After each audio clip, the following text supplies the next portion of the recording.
Guys, good morning UAE, afternoon Philippines. I'm getting ready for going out. I have orientation today. Orientation first before I start my training. I sign up for training for 300 hours training in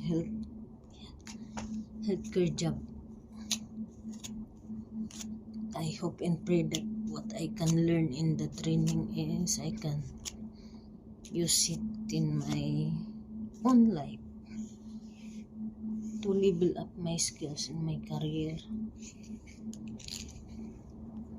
Can apply it in myself.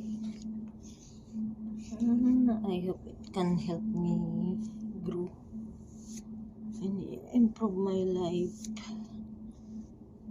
After my orientation, I am going to Rim Island for our fellowship meeting today.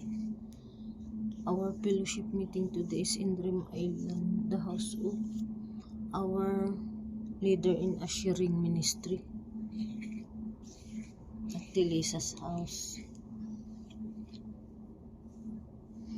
After fellowship, I'll go direct to the church for the church service today. While I'm not yet starting